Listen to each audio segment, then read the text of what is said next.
Hi,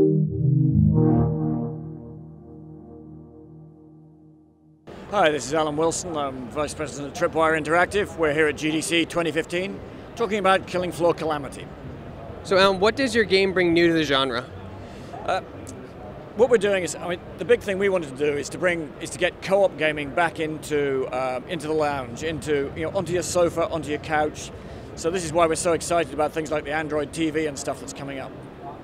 What excites you about what you can accomplish in mobile gaming today?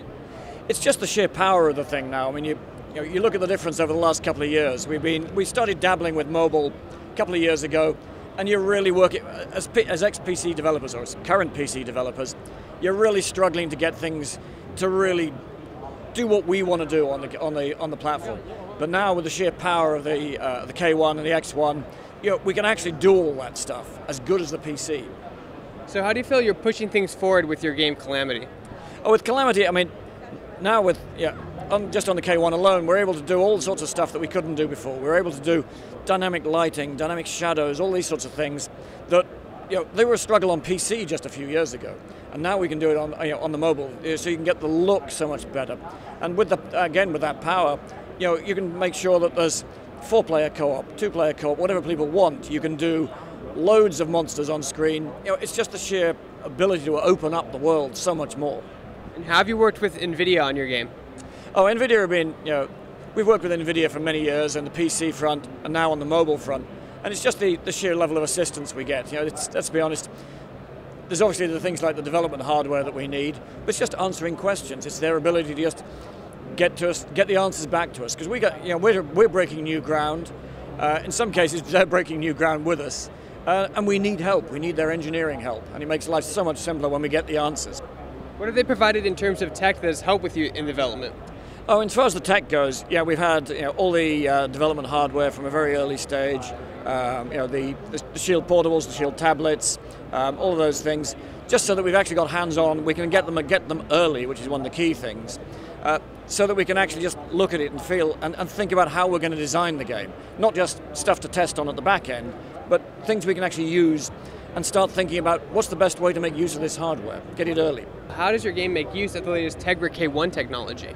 On the K1, we've been able to, apart from the sheer volume of monsters and stuff that you can get on screen because it's powerful enough to do it, and co-op gaming for couch gaming, it's stuff that's been sort of classic on PC that's been so hard on mobile, where you're talking about dynamic lighting, dynamic shadows, things like this, so that the actual look, bloom and stuff like this, so that the look of the game is really starting to match up with PC gaming, with console gaming, and that really makes a difference.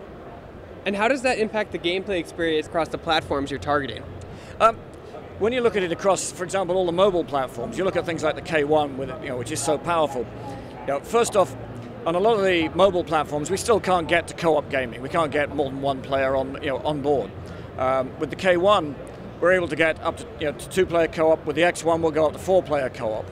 So first off, there's that piece that we can get to, that we want to, which is about couch gaming again. It's about sitting with your friends with beer and pizza, playing games sitting together as opposed to that remote thing. What are your thoughts on Nvidia Tegra X1 technology? The X1, it's to use the classic expression, it takes it to the next level. The X1 itself as a chip, again, it's just the sheer power of the thing. We can get up to the point where you're talking about 4-player co-op. It's full console standard gaming. It's not, we're not talking about some little mobile phone thing. You're talking about something with serious power. And the new box that was talked about the other day, it's going to be fascinating to see what we can do with that. We've got to start exploring quickly. What do you think, speaking of that box, what do you think it'll open up for gaming developers moving forward? It's very difficult to tell. I just heard the very brief announcement. I guess it's the ability, when you're talking about streaming the games from remotely, that again enables us to expand what it is we can actually do, because we can actually do stuff that is even more than is available on that processor that it's sitting in front of you. We can do even more, and we want to start. That's definitely something we want to have a look at. What are your thoughts on the Shield TV device that they announced here at GDC? That's, as I say, the Shield TV. That's going to be very interesting to get to grips with, to see what we can do with. Because what we want to do with Calamity is, keep in mind that game, we took all the PC assets from a first-person shooter and brought them onto a top-down shooter on mobile. And of course we had to just take the resolution down on everything. Now we're at the point where we can bring everything back up. We can actually bring that up to higher graphical standards than we had on the original PC game.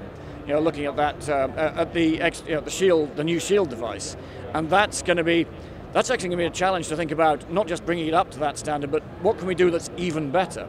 So that's what we're going to start looking at next. This is what we've been talking about over the last few hours at the show here. Is what are the next steps we can take that take it even further?